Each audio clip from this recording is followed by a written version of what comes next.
主要咧係針對一啲嘅慢性嘅痛症去處理嘅。因為呢個市面上咧非常之多係處理痛症嘅方法，咁但係咧市面上冇一個係特別針對喺慢性痛症入邊咧，即係譬如你長期嘅肩頸膊痛啊，或者係腰酸背痛或者膝頭哥甚至係腳腕嘅疼痛咧，有一個根源嘅處理嘅方案。咁所以咧我本身係呢個健身教練出身，咁所以我對住嘅客人咧，多數都係咧一啲平民百姓，即係唔係運動員嗰啲。咁我亦都接觸過一啲嘅物理治療師，咁亦都同啲醫生或者係醫療界嘅去接觸過。咁發現咧，佢哋去處理疼痛嘅方法咧，其實唔係直接係針對一般嘅平民百姓嘅。因為平民百姓多數咧都唔係因為受傷所以先酸痛但係咧多數嘅處理痛症嘅方法都係針對喺受傷嗰方面。咁所以咧搞嚟搞去咧，你頭痛醫頭，腳痛醫腳咧，好多時候都針對唔到個根源。咁所以咧，我就再越嚟越多嘅客人咧係慢性痛症過嚟嘅，就唔係受傷。咁我就做健身教練，最多都係教佢做下運動咁樣咯。但係有啲客人真係開始佢今日痛完，同佢練完又好啲然之後下次翻嚟又係同樣嘅情況。咁我就去選擇去再不停進修。咁去學乜嘢咧？學下譬如拉下筋啦、筋膜放鬆啦。基本上你諗過嘅我都學過嘅，係啊。但係去到最後咧，發覺每一個人嘅情況都唔同。其實每一個人需要針對嘅問題都唔同。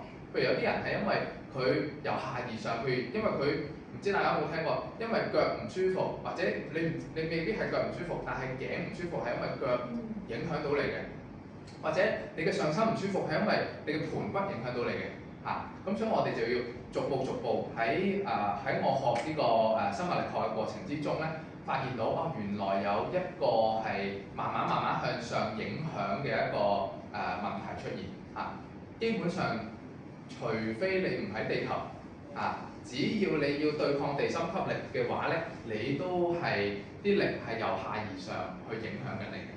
咁可以講多少少就係咧，如果你係長期坐嘅朋友仔咧其實更加多嘅係你盤骨對於你嘅痛症影響比較多。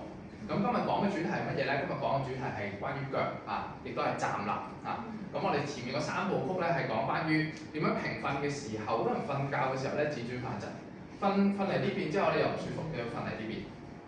咁其實亦都係同我哋呼吸有關。咁第二部曲咧係講坐嘅姿勢，即係長期久坐嘅人究竟佢哋原來佢盤骨唔一樣嘅時候，你就算俾正骨推正咗之後咧，點解會再歪翻咧？其實又係同我哋嘅呼吸有關。咁我哋一個第三部曲咧就講我哋坐到企嘅時候，我哋需要用邊一度發力咧？或者點樣去維持翻我哋坐喺度嘅姿勢，點樣唔會反彈咧？好，第四部曲咧，今日就講站立。其實腳咧係我哋人體入邊咧最能夠去基本上係復康界嘅天花板。點解咁講咧？因為好少人去好深入咁去了解腳嘅結構。因為就算你去俾正骨師傅去正咧，佢唔係好識得去正你嘅腳嘅骨頭嘅，但係咧，佢同你拍腰拍胸椎或者拍頸咧，佢哋會比較擅長啲。我就喺腳嗰方面咧研究得比較多嘅。亦都有好多人係因為腳出現咗問題我哋成日講咩人老腳先衰係咪？係啦。所以咧腳其實對於我哋嚟講，只要你需要由喺張床嗰度企去廁所，你就需要用隻腳。如果你喺由行嘅過程之中，你有一隻腳受到力，有一隻腳受唔到力嘅時候，咁你上身嘅力線就會有唔同嘅咯。所以從此咧就會出現可能有唔同嘅體態問題。今日咧就會同大家去探討下我哋腳嘅問題點樣去影響緊我哋上身嘅痛症咁好似咧一張凳咁樣，如果一張凳得三隻腳，肯定會跌啦，係咪？係啊。咁我哋好多人原來唔單止冇咗一隻腳嘅喎四個腳入邊咧，可能冇咗兩隻嘅喎。咁所以咧就歪得好犀利。咁所以呢啲嘅問題咧係長時間累積落嚟。咁唔知大家今日想聽啲乜嘢啊？想同大家互動下。今日有冇啲乜嘢有冇啲朋友仔係純粹係坐喺辦公室嘅？有。OK， 好。有冇啲朋友仔係教練嚟嘅？運動教練。譬如你係瑜伽教練啦，普拉提教練啦，或者係痛症㗎啦，OK， 好。之前有我哋都可以舉手。OK， 呢堂冇啊，今日主要係辦公室嘅朋友仔多。OK， 好。咁有冇啲朋友仔？咁其他朋友仔做咩？家庭主婦有冇？都有。OK， 好。咁家庭主婦想嚟聽我哋嘅課堂嘅，係點稱呼你？我姓胡。姓胡嘅。胡啊。姓胡。OK， 好。係點解想嚟到我哋嘅課？我最近睇咗啲書，佢就話其實原來呼吸對呢個人係成個身體嘅運作好重要。咁而且原來呼吸可以解決到啲痛症。咁原來我哋坊間係冇人特別會學呼吸呢樣嘢，因為覺得生出嚟就識㗎啦嘛。但係我睇多咗書，原來發覺我哋全部人都呼吸錯嘅。係啊。OK， 係睇咗書之後發覺所有人嘅呼吸都係錯嘅。原來我哋係要重新學個呼吸。重新學個呼吸係啦，每個人都有口同埋鼻，點解要重新學呼吸咧？係咪 ？OK， 明白。好。咁就咁你嚟到就想係學下點樣正確呼吸。係啦，原來係一路錯，原來呼吸係好影響個身體健康。明白。好。有冇人其他人咧？今日有冇話想聽？或者已經出現咗啲痛症。你嚟咧係想改善自己痛症嘅？都有。邊方面啊？邊方面嘅痛症啊？點稱呼啊？星塵嘅。同性我同你。肩頸。同埋發覺其實朝頭早起身有陣時好多時會用口呼吸。咁會唔會透過呢個課程可以幫助到少少咧？明白。咁透過口呼吸其實可能都影響到嘅血壓可能會偏高嗰個情況。血壓高，明白。口呼吸，瞓醒會唔會口乾啊？係真係用口呼吸嗰時會口乾。會口乾平時會眼乾啊？咁就冇嘅。仲有前面嗰位。好，前面咧。我就腳踭唔要。腳踭唔要。你係做咩工作嘅？我辦公室。辦公室嘅。痛係咪啊？明白。咁做辦公室幾耐？坐咗幾耐？30-40年。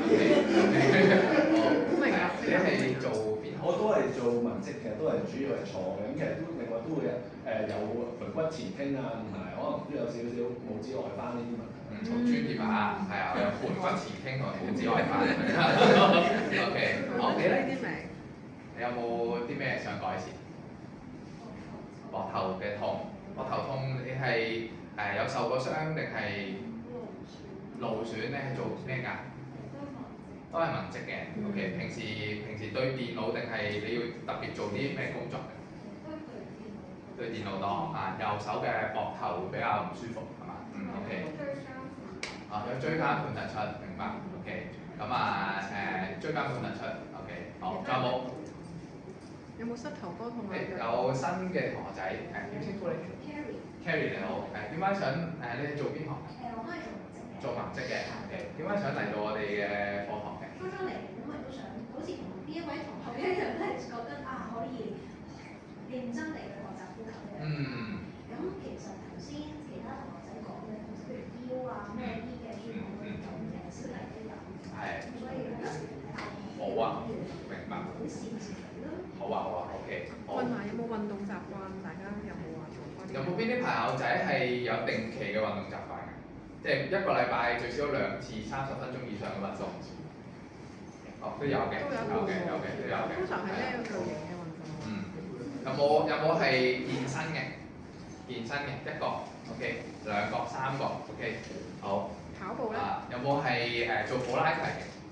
有嘅 ，OK， 好。有冇係練瑜伽嘅？好，瑜伽一個少啲 ，OK， 好。有冇係跑步嘅？有，健身跑步兩棲類係咪？好 ，OK， 明白。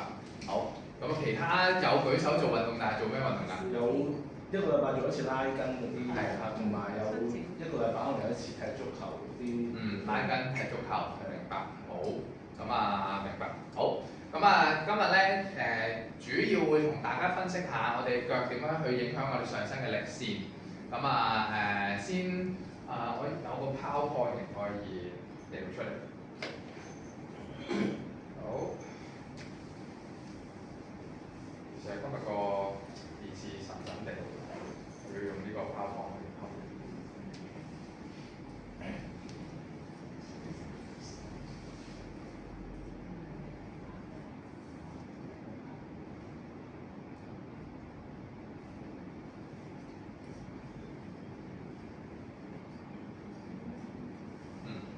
好，咁先同大家講下咧，我哋嘅腳我哋嘅腳咧，我哋有最重要咧，有3個地點，我哋需要係踩得實，同埋做支撐嘅，我哋叫做3點嘅站立。咩叫3點站立咧？就係呢個手掌相當於我哋嘅腳掌。OK， 好，咁然之後咧，呢啲係腳趾啦，呢度係我哋嘅大拇球，大拇球係呢個位置。即係我哋腳掌嘅呢個位置，好，然之後咧小拇球喺我哋腳趾尾嘅位置，然之後係腳踭 ，OK。如果你呢3點入邊其中有一點咧係踩得唔實嘅話，咁我哋嘅力線就會喺下邊嗰度傳唔到上嚟。我哋成日講力從地起始於足，如果你嘅力唔喺隻腳度上嚟嘅話咧，上虛下虛而上實。下邊嘅地方踩唔實係虛嘅話咧，上面就要代償性去收。咁所以咧，其實好得意嘅。如果你邊度踩唔實嘅話咧，其實對應住都有唔同嘅痛症嘅喎。OK， 咁我首先咧就我想先好似打擂台咁樣，先請下一啲譬如有痛症嘅有睇下可唔可以用最遠嘅地方影響最遠嘅地方。OK。咁有冇人有啲最難嘅雜症譬如有講啲比較難嘅奇難雜症俾我聽下，痛症嘅係啦，大家有嘅。我都係腳踭。你直接係腳踭之後行路又再痛。休息完之後早冇事，行下又再痛。呢次係足底筋膜炎係嘛 ？OK， 一瞓醒起身踩落地下嘅時候就會痛啦。唔係。朝頭早冇事嘅。朝頭早冇事。係放工有事。放工有事。OK， 即係坐完之後企起身嘅時候，翻屋企嘅時候會有事。OK， 呢個都屬於足底筋膜炎嘅部分。OK， 好，咁呢個未到最遠，係啦。好，有冇人係頸？你講胸、心口。OK， 都未到遠，未最遠。有冇人係頸椎嘅問題 ？OK， 好，有嘅係咪 ？OK， 咁一陣咧，我話你可以出嚟嘅時候咧，大家 PK 下睇下邊個最嚴重。你揀個最嚴重嘅去改善，咁其他冇咁嚴重嘅，你就跟住最嚴重嗰一練，你都一定有效果。OK， 好，咁我想講嘅就係乜嘢咧？關於呼吸，呼吸嘅原理先，因為咧好多人係想嚟聽呼吸嘅，不過咧前面嗰3堂 miss 咗。咁我需要咧比較快嘅時間去同大家 review 下。好，第一樣嘢就係咧，我哋吸氣嘅肌肉咧有一個最主要吸氣嘅肌肉就係橫膈膜。OK， 大家都知㗎啦，橫膈膜係主要用嚟吸氣嘅肌肉。咁但係咧，橫膈膜佢有啲細佬嘅喎。譬如我哋橫膈膜喐唔到嘅時候，我哋就會啟動呢啲細佬咧去幫我哋吸氣啦。呢啲叫做輔助吸氣嘅肌肉。輔助吸氣肌肉有啲乜嘢咧？好常見，你成日都會關注佢㗎。斜角肌喺我哋頸前面嗱，我教大家點樣分辨你邊條肌肉係打邊條肌肉。第一咧，頭向左邊轉嘅時候，右邊呢度有一條好粗嘅肌肉，呢一條叫胸鎖乳突肌。OK， 點解佢叫胸鎖乳突肌啊？因為佢有一部分去咗鎖骨。另外一部分喺胸骨，所以佢叫胸骨。胸骨喺呢一個位置，鎖骨係打橫嘅，所以佢叫胸鎖乳突肌。佢上到嚟後邊耳仔呢個位置嘅叫乳突，所以胸骨、鎖骨、乳突肌肉。OK， 好，呢個第一條。第二條就係叫斜角肌。斜角肌喺邊度咧？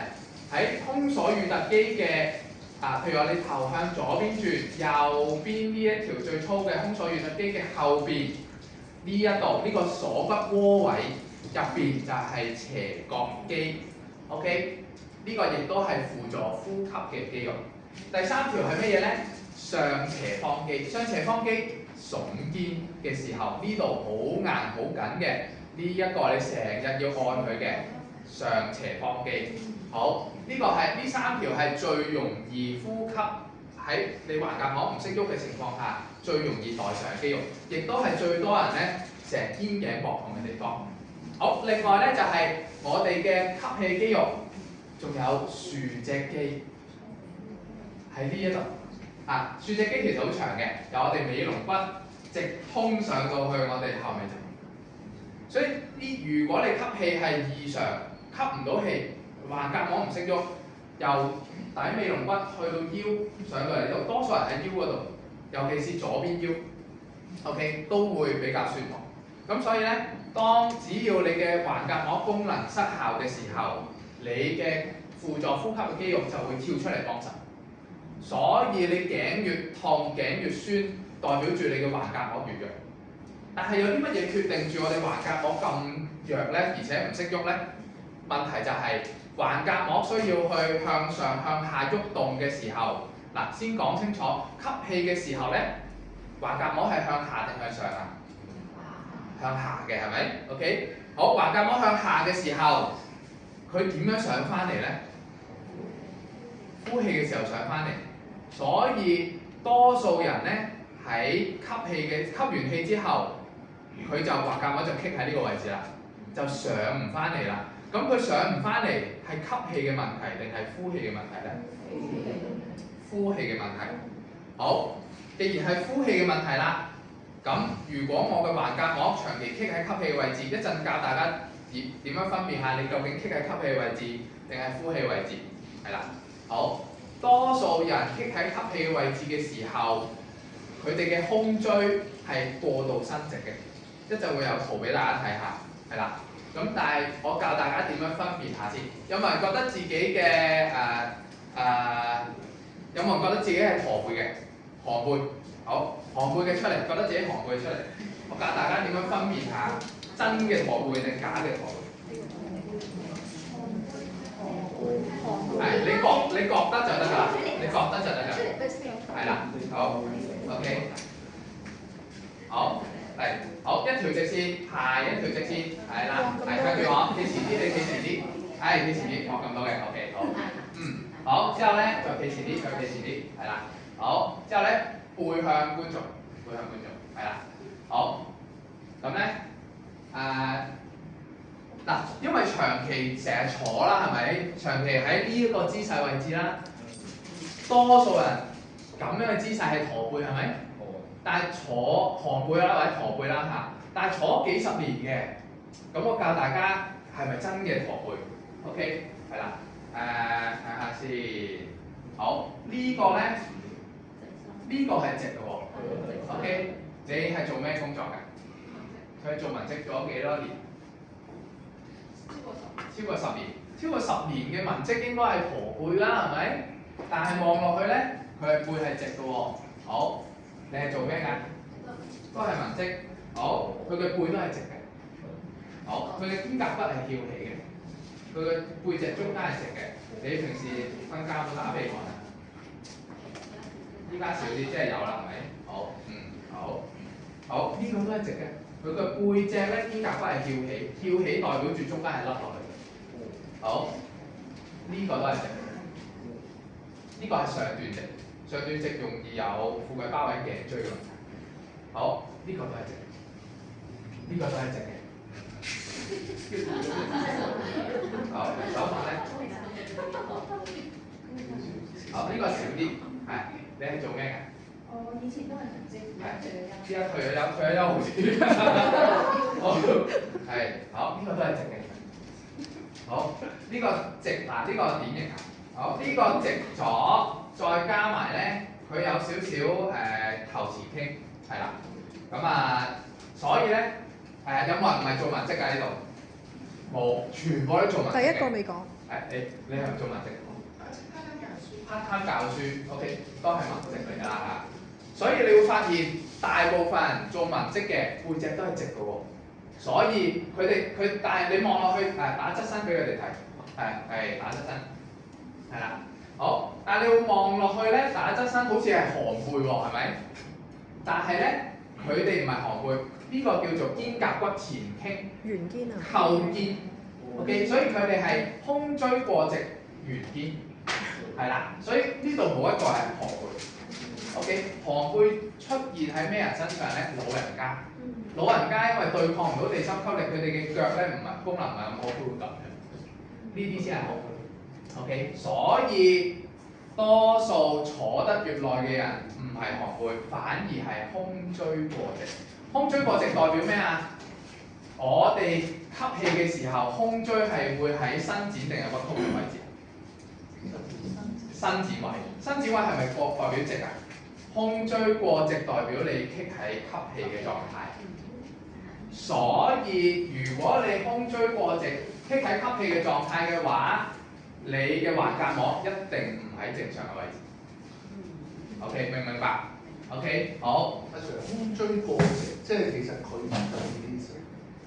胸椎正常，嗱正常咧，嗱胸椎正常能係胸椎喺後邊，能屈能伸，能屈能伸，佢唔會棘喺一個位置，而且佢唔喐嘅。OK， 如果你喐唔到佢咧，代表佢僵直咗。OK， 僵直咗。好，咁我哋睇一個最嚴重嘅。好，大家揀，費事話大家我揾請槍啦。好，你大家望下邊一個佢嘅圓肩最嚴重？係啦，佢個體態係啦。好，呢個相對上做老師還好。係啦，邊個？係邊個？呢個？呢位？向緊前，你擰轉另外一邊俾大家睇，另外一邊呢邊。呢邊仲？呢邊再嚴重啲係嘛 ？OK， 好。好，呢個咧睇唔到佢。OK， 呢個咧，呢個頭前傾嚴重啲係嘛？係。你企喺中間，你企喺中間，企 C 位，企 C 位，係啦。好，你都企喺中間，係啊，中間，係 C 位，係啦。好，佢哋偏傾下，係，好，咁樣，C B 咁樣，係啦。好，你感覺上邊個係嚴重啲？唔同嘅嘢嚟係嘛 ？OK， 好。咁首先分析下呢個先，好，其他朋友仔有冇佢咁嚴重？係啊 ，OK， 好。咁首先咧，佢嘅問題係咩咧？佢係胸椎都係過直嘅，係啦。咁但係咧，佢冇佢咁直，係啦。所以其實你係有啲咩問題想處理？頸椎係啦，所以我頭先講佢。頭前傾佢嘅似係有富貴包嘅傾向，所以佢嗰個頸椎會比較大壓力嘅。另外咧，佢你學高頭嚟睇 ，OK， 正常學高頭，正常學高頭嘅角度應該塊面係指上天花板，但係佢只有大約一半。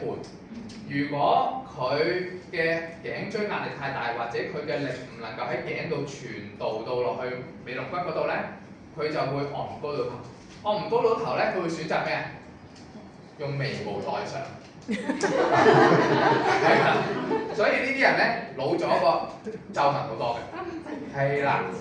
OK， 所以咧佢要恢復咩咧？佢要恢復翻胸椎嘅靈活性，係啦。所以呢啲位置咧，佢需要打開。一陣咧，我哋會做一啲嘅方式，不過我哋唔係處理呢度，我哋睇下。用隻腳睇下可唔可以咧處理到一啲頸嘅問題。OK， 好，呢個咧都唔算係最嚴重嘅，係啦。咁呢個會比較嚴重啲。好，你翻去先 ，thank you。好，咁你可以除一除外套。係，你講。你話隻腳上去上面呢個問題都即係會影響到呢個，係個力線問題。係力線即係生物力學嘅一樣。咩叫力線咧？力線相當於你可以咁樣理解。當我哋嘅上身嘅重量唔喺我哋身體同埋我哋腳嘅正中央嘅地方嘅時候，譬如我重心踩咗喺前腳掌，我身體為咗代償唔好向前跌，我會選擇盤骨向前傾，我嘅上身會向後跌。我要維持我個人喺中間，呢個中間劏開一半，我前後兩邊身嘅重量係一樣嘅。維持翻中間呢條線中軸。又或者點解有啲人會咁樣移咧？就係因為佢咁樣嘅時候，佢兩邊嘅重量分配先係正中間嘅。又或者佢因為有一次右腳整親咗之後，佢偏咗個力去咗呢邊。OK， 但係係啦，又唔識翻轉頭。咁所以佢長期就會棘喺呢個位置。OK， 所有嘅體態都係好多都係由下面開始嘅。OK， 好，再睇下呢一位啦。好，咁咧喺側邊睇咧，佢嘅胸椎嘅弧度都係冇咗嘅。正常嚟講咧，點樣睇胸椎弧度咧？你嘅肩胛骨應該係可以完全平貼到你嘅背脊先為止合格。咁但係咧，好明顯見到嘅就係咧，嗱，你背向佢哋，佢嘅右邊嘅肩胛骨咧，明顯會比較突出，代表佢呢邊扣肩嚴重啲，所以佢話佢自己右邊呢邊咧會嚴重啲。OK， 咁然之後咧，佢嘅背脊係直嘅，咁所以咧，佢嘅下面係腰，上面係頸，都會牽連到。你有咩痛症？我又冇乜頸嘅問題，你係有啲咩想處理？我係有時，譬如如果我企得多同埋我哋行得多咧，我就會依度覺得少少痛，依度啦同埋嗰個髖關節。髖關節嘅地方。明白。所以佢係長期企嘅時候，或者唔能夠長期企，唔能夠長期行，代表住佢嘅腳同盤骨中間嘅力線斷開咗啦。咁我哋會睇下同佢評估完之後，同佢調整完之後咧，睇下佢嘅問題有冇改善。我想睇下佢你臥高頭，你有冇頸嘅問題？我冇嘅，好。不過係好緊。成日都好緊。OK， 好。即係譬如按摩人哋按我嘅時候就話：哇，你好硬啊，好硬啊！但我自己平時我又覺得就唔覺嘅。OK， 明白。好，轉身轉過嚟呢邊啊。好，臥高頭睇睇。好，幾高？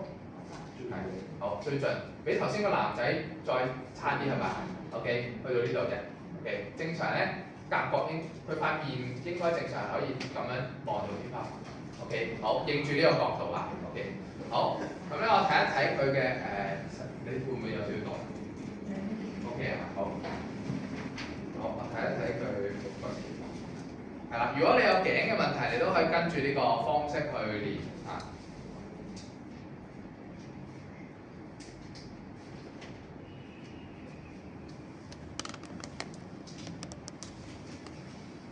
係右邊重心嘅，佢右邊重心嘅話，你嘅 pat pat 或者腰，你係邊個位置會成日會覺得比較唔舒服？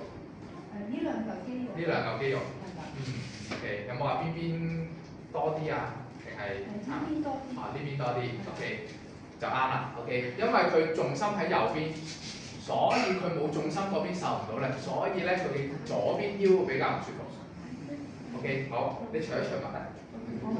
冇著襪 ，OK， 好，而家好，你拉高少少條褲，去到小腿，係啦，接起佢，係啦，即係我教大家咧點樣一步一步拆開，睇下大家自己嘅問題 ，OK， 咁樣咧你嘅記憶會最深刻，因為咧講理論咧好悶，係啦，但係咧同大家實戰嘅過程之中咧，大家知道呢樣嘢同呢樣嘢有關係嘅。好，我要將黑色嘅喺呢度。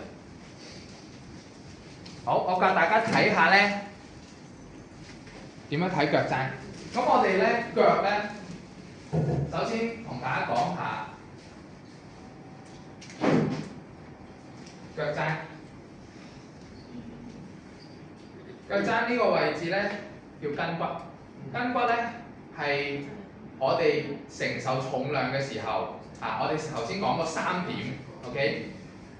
腳踭係佔我哋企喺度嘅時候站立50%嘅，而我哋嘅大拇球，即係話腳趾公下面呢個枕位係佔40%嘅 ，OK？ 好，然之後咧小拇球，即係腳趾尾下面呢個枕位係佔10%嘅 ，OK？ 好，幫我閂細呢個冷氣，或者熄咗佢，啱吹中佢。好，所以咧。3點入邊邊一點佔嘅比例多啲？腳踭。好，所以擒賊先擒王，我哋先搞腳踭。OK， 好，所以我哋睇下腳踭。腳踭有分3種形態，第一種叫筋骨嘅內翻，內翻你可以想像成為佢嘅腳踭棘咗喺一個拗柴嘅狀態，屈咗入去。OK， 一陣教大家點樣去分別。第二就係咧腳踭筋骨嘅外翻，外翻即係咧扁平足，然之後咧佢係向咗另外一個方向偏嘅。第3種咧就係叫做筋骨嘅短縮，短縮咧就係向咗前騰。有啲人咧你望唔到佢嘅筋腱㗎，成隻腳咧由呢一度直筒咁樣上去㗎。有啲人小腿好粗㗎，就係代表佢筋骨縮短咗。OK， 咁一陣咧我有一個可以喐嘅腳嘅模型，咁大家一陣咧可以睇得比較清楚啲。好，咁你咧可以企喺呢度上面，等大家咧可以容易啲睇清楚你嘅係好扶啊，係好扶一扶好好。好，其實 OK， 好，背向佢哋啊，好，OK， 好，收上佢。好，咁啊，首先睇下佢隻腳。首先咧，見唔見到佢左邊腳踭細啲啊 ？OK， 邊腳踭細代表邊嘅腳踭係縮短嘅。OK， 好，第二就係咧，嗱縮短咧。縮短佢可以咁樣縮咗入去，係啦，代表住佢50%嘅面積細嘅。OK， 好。第二就係睇佢嘅接觸地下面積，咁咧佢咧就兩隻腳咧就偏咗係踩喺外側嘅，唔知大家睇唔睇到？兩隻腳嘅腳踭都係偏踩喺外側嘅。點樣去睇咧？簡單啲嚟睇咧，就係邊邊咧扁啲，就代表壓力喺邊邊，係啦。邊邊飽滿啲，就代表嗰邊唔係受力嘅位置。OK， 好。然之後咧，你就原地踏步睇下，原地係啦，扶你係啦，好，原地踏步睇下。你扶住我膊頭。盡量就唔好俾佢扶咁多，手指尾掂住佢，係啦。好，你睇下佢落地嘅時候係邊度落地先？腳踭嘅外側定係內側？外側。係啦，所以佢平時企嘅喺腳踭嘅外側。OK， 所以佢嘅唔該，好，所以佢嘅腳踭嘅中間同埋內側咧係唔係好受力嘅？即係代表住佢50% 入邊佢得返25% 係支撐腳，再加埋佢嘅左腳係縮短。所以佢嘅左腳支撐唔到，所以佢嘅力斷咗上嚟要到。OK， 好，咁理解。OK， 好，理解咗之後咧，我哋就會嘗試咧去處理佢腳嘅問題，去影響佢最遠端。OK， 好，首先咧要將佢嘅腳踭先掹咗出嚟先，係啦。咁啊點樣掹出嚟咧？係啊，我教你翻屋企點樣自己做。好，慢慢企翻落嚟先，係啦，係啦，好，係放好少啲。好。好，咁另外一個檢測就係咧，嗱，你將隻左腳踩上嚟，係啦，左腳踩上嚟，好，雙手扶住膝頭哥，係啦，好，慢慢向前推向前，膝頭哥推向前，係啦，好，腳踭唔可以升起，係啦，好 ，OK， 好，翻嚟，好，試下右腳，好，右腳向前推。右腳向前推，咪輕易過左腳，代表佢左腳腳腕都係傾住。OK， 好，你左邊有冇受傷過或者考過診？有嘅。我呢度試過骨裂咯。哦，試過骨裂，即係跌親，明白。好，所以咧，你見唔見到佢呢度有少少腫腫地？呢度有少少嘅腫地，代表住咧佢傷咗之後咧，佢仲未復原晒嘅。但係好多年前。係好多年前係嘛？係啊，因為你骨折喎，斷咗骨折，所以呢邊咧唔係好想受到力，所以咧佢呢邊受過傷，雖然佢好返，但係大腦都仲未相信佢可以受到力。OK， 好，咁然之後咧點樣將佢個腳踭可以先推返出嚟咧？咁我哋做一個喺屋企可以做嘅，係屋企咁啊屋企有彈力帶啦，係咪 ？OK 彈力帶有嘅，好。俾啲彈力帶上面呢條緊要，好，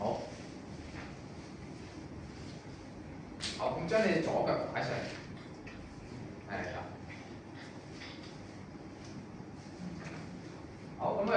住個大力帶喺呢度。咁你咧有人幫手嘅就揾人幫手掹住，自己嘅話咧可以選擇踩落去，或者你綁喺一個穩定嘅位置。OK， 咁我依家幫你揸住佢。好，然之後咧兩隻手捉住膝頭哥，好，膝頭哥慢慢向前推。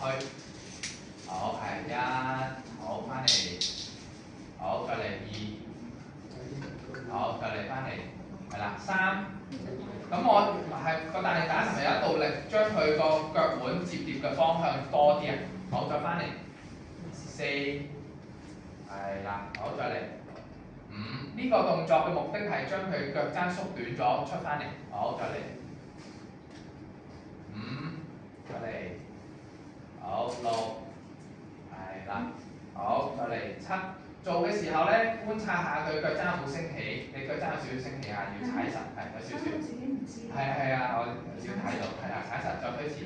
第二就係咧，好多人咧腳趾會找地，所以唔好俾佢腳趾找地，係佢就冇嘅，係啦，唔好找，我講住你哋先，好係啦，即刻想試下找地嘅感覺，係啦，好推前，但係要做12下左右去幫佢咧去鬆動，呢個係關節鬆動啊，好。最後2下，2，係啦，我哋推前1 ，OK， 好，好做咗一組啦。其實咧最好就係做3組嘅話，佢個關節鬆動會更加好。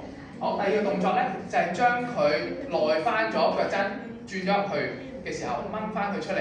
咁我教你點樣翻去自己幫自己移翻正個腳踭。OK， 好。咁咧首先咧你就坐喺地下，坐喺呢邊。係啦，坐喺呢邊，我攞手掌等你坐喺你面向觀眾。係啦，我坐喺度先。好，咁啊頭先處理左腳係咪？左腳啱啦，你咁樣坐，係唔使喐。好，然之後呢隻腳打開啲，係啦。好，咁佢腳踭頭先喺內翻嘅位置係咪？咁我咧就用隻手捉住佢。好，之後咧膝頭哥升起，係啦，拎起，係啦，好，慢慢放落去。升起，好，呢個動作係改善佢腳踭內翻，即係拗柴腳嘅，咁樣幫佢入去。好，係啦，即係好似拗柴咁樣，係啦，依家係反拗柴 ，OK， 好。自己做咧就自己用啲隻手扶住，係啦，好，唔係撳住佢，而係咧要兜住個腳踭，兜住個腳踭鉗住佢，咁樣鉗住咗之後咧，升起嘅膝頭哥，我依家用緊槓桿嘅力。將佢轉翻出嚟，將佢個腳踭 ，OK， 好，但係要做12次，係啦，嚟4、3、2、1，好，之後咧 ，OK， 你再企翻上去，睇一睇個腳踭，好，唔係，成個人企上，係啦。向住背向觀眾嘅，但係你可以企咗上先。好，睇下我淨係做咗一組嘅效果，背向佢哋。OK。好。OK， 好，依家再睇翻佢嘅腳踭，係咪左邊會比頭先大啲啊？同埋冇，係咪冇咁屈咗入去嘅感覺？但係咪可以再大啲啊？係咪望落去都係右邊大過左邊啊？係咪？好，即係話佢左邊要做多組嘅摺疊嘅動作 ，OK。所以我哋睇腳踭嘅大細係啦，係大咗少少，不過未同右邊一樣大，最好就同右邊一樣大啦，係咪 ？OK， 好，咁啊再落嚟要做多組啦。好，3 ，OK， 好，好，企喺度，嗱做翻頭先嘅動作啫，係啦，好，係都係左腳，錯。即係我哋要分別左腳就做呢一個動作，做呢個。其實兩隻腳都要做，不過你左腳咧更加嚴重。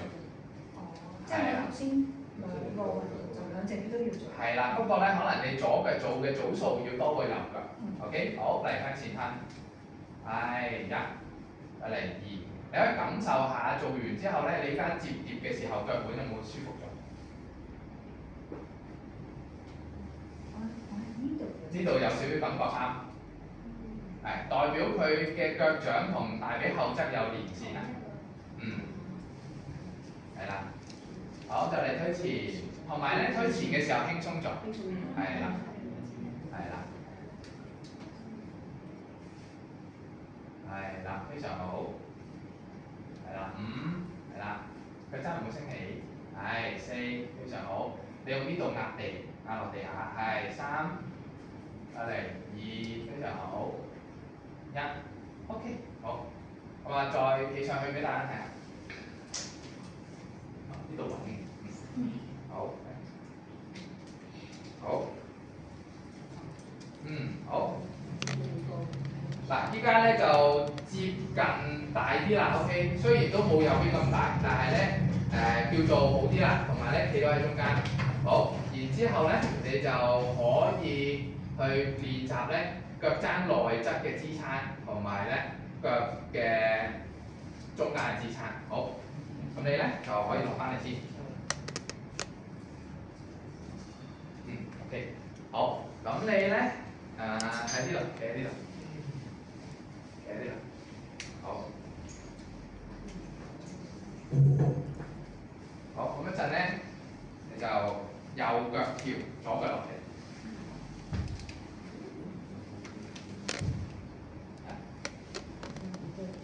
右腳俾力跳，左腳落地。唔係左腳攬喎，右腳跳，左腳係放鬆嘅，即係墜落去你嘅左腳度。係啦，好，繼續。係啦，右腳俾多少少力，好，跳翻嚟。係左腳俾少啲力去攬，係啦，即係唔好咁樣，要夾嘅，係啦。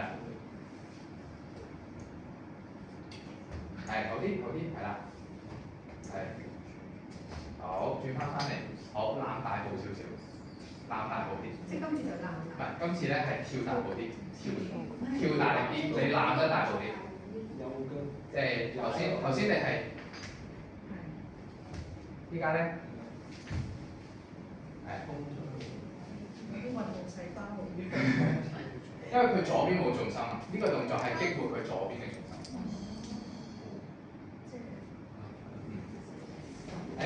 但係啱嘅，個跳係啱，不過全掌落，唔好前掌落。係啦。係啦，啱啦。係啦。Good， 好。再翻嚟。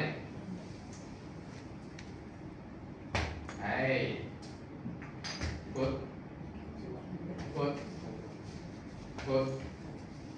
好，之後咧提多個要求，右腳落地之後，左腳落，之後收右腳，之後咧跳收，跳收 ，OK。係腳要踩實，係啦，左腳要踩實。即係話佢唔落地就OK， 試下。我驚企得唔穩。點都要試嘅，good， 好，好，繼續，右腳落地之後繼續右腳俾力，係有少少左腳攬咗，不過 OK， 係啦，右腳俾多少少力，係啱呢下，係，好繼續，係 good， 係啱啦。好，跳翻嚟，差唔多啦。係。Good。Good。Good。OK， 好。你翻嚟中間。係翻嚟。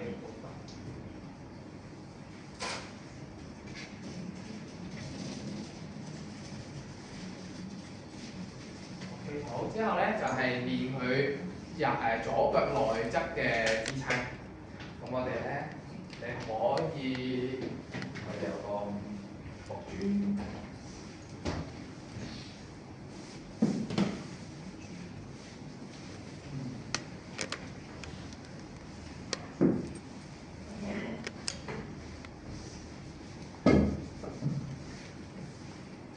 你屋企你可以用瑜伽磚，最好係比較硬身嘅。咁我自己會選擇用木磚，木磚比較厚身同埋感覺上面穩陣啲。好，咁你啦，你就咧左腳內側，半隻腳踭，兩隻腳踭。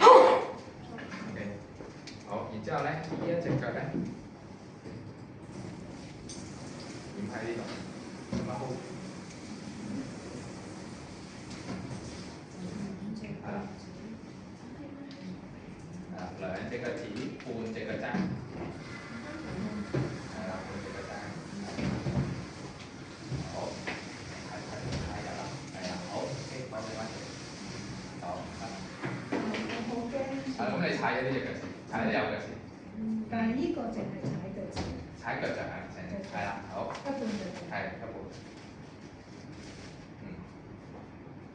係兩隻腳趾，半隻腳踭。係啦，好，嚟踩住咯喎。好，右腳擘闊啲，右腳踩開啲。係啦，踩開啲，再踩開啲。好，趌高腳踭。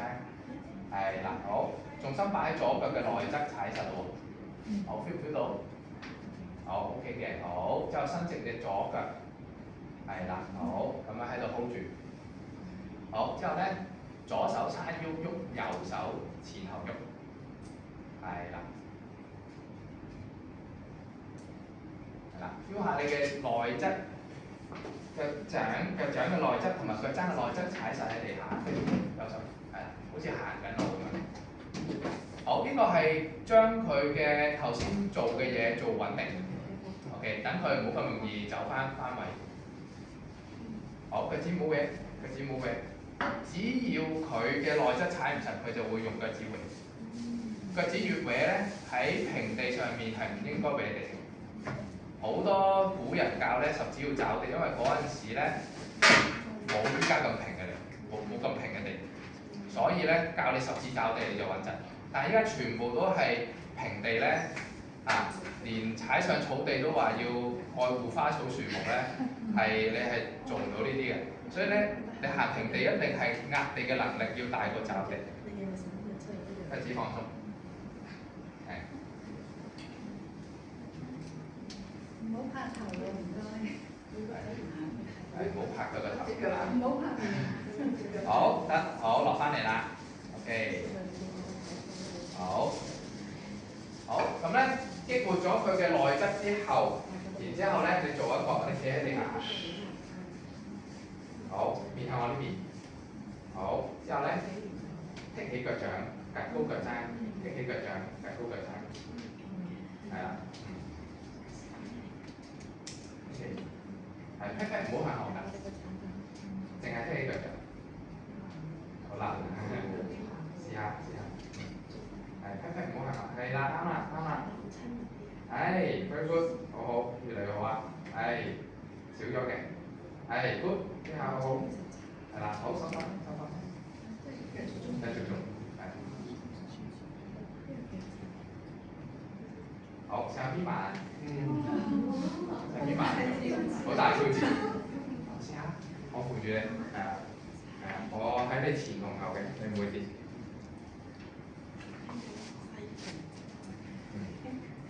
好。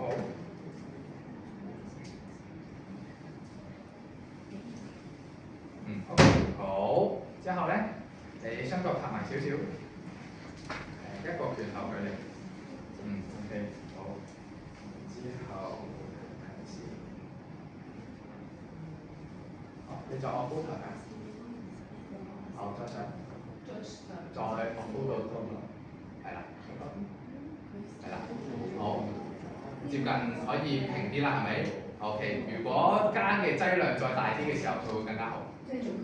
即係做加劑量有幾種，一係做組數，一係加重量。一係加下數，3種。重量即係負重去做，一係就做嘅數量。古人咧就係靠站樁企得耐就取勝。但係佢冇加任何嘅負重，所以佢個強度加唔到上去。咁但係咧，你依家科技發達啦嘛，你有健身器材係咪？咁你可以好多嘅方式去加強呢一種嘅效果。譬如人哋練功30年，成日講32立，即係話你要練功30年先可以學識企啊，32立。咁你唔需要30年，你俾30堂我，取代佢30年都得啦，係咪？係啦，所以咧你可以照住呢一個方式，其實咧我可以喐到佢條頸，相當於由腳上到嚟頸中間地方都有改變，先可以處理到佢條頸。所以咧佢嘅腰嘅問題，佢嘅尾龍骨、盤骨嘅問題都會可以改善。OK， 你再試下 feel 下你個左邊嘅腰。其實頭先喺度做緊都覺得鬆。係啦，所以佢已經 feel 到㗎啦。所以其實一下子係由頭去到腳趾尾都調整㗎，咁樣先為止係運動嘅復康。同埋咧，佢要去復康得好咧，我哋成日講復康嘅強度一定要大過破壞嘅強度啊。所以咧，如果譬如長期企嘅，就可能佢平時負重行路得少啦，咁其實相對上佢破壞冇咁多嘅，所以其實容易啲練嘅咁樣，所以你可以跟住呢個方式有彈力帶，有個磚有隻手就可以幫你調㗎啦。咁呢個就係調翻我嗰個腳踝。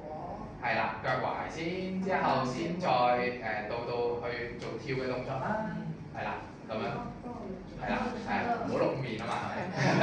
咁但係對個圓肩咧？圓肩都有幫助，都有幫助嘅，係啦，好，俾掌聲。好。跳嘅動作就係激活佢對腦嘅感應啦。頭先咧可能有啲學生疑問就係點解要做呢啲動作啊？呢個動作係同佢 connect 翻由腳去到頭嘅，因為頭同腳太遠啦，所以咧你需要做一啲激活去同佢 connection。咁所以咧你可以就係跟住呢一套，咁但係咧未必每個人都係用同樣嘅方法㗎，係咪？所以咧，我哋第1堂、第2堂嘅時候就係教評估。OK， 如果你冇上評估堂咧，你好難知道我做緊啲乜嘢。OK， 先點解我要分咁多部曲？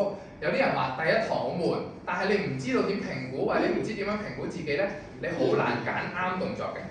OK， 但係咧我可以同你講，動作唔係最重要。如果你係想學運動復康，或者你係想加入或者轉去運動復康嘅行業嘅話，你學概念，你學核心底層邏輯係重要過你學動作嘅。如果你不停去學動作嘅話，冇問題嘅，因為多數一開始入去一個行業就係你想賺多啲錢、賺快錢，你就學多啲動作俾你嘅學生。咁但係咧你學下嘅時候就會發覺咧你調嚟調去都唔係好調到。我哋 take 個 break 先，因為電腦上有啲問題咁我哋要修復整翻佢，跟住一陣咧就俾個 PowerPoint 大家睇。咁而家咧食少點心，同埋去個廁所，係啦。咁沉澱下，醖釀下，係啊。係。因為我出有啲導師就係core，咁core 呢個咧，咁其實個重心就將啲有1對1問答。O.K. 你可以答翻。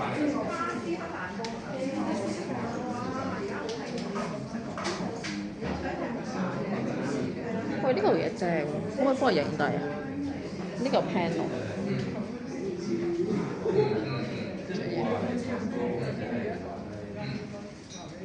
但係你整一整個電腦先。